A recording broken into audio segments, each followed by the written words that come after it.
I have always been a permanent recipient of A2 grade in my school. Thank you UT and thank you Anubhav sir for raising my bar of performance to the A1 level in my board exams. Svika sir, it is you who sowed the seed for the love of physics in me.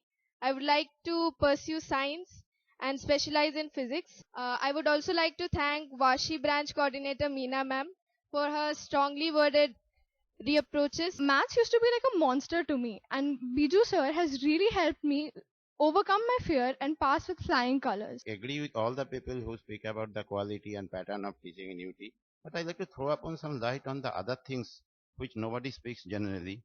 That is the back office support that UT provides.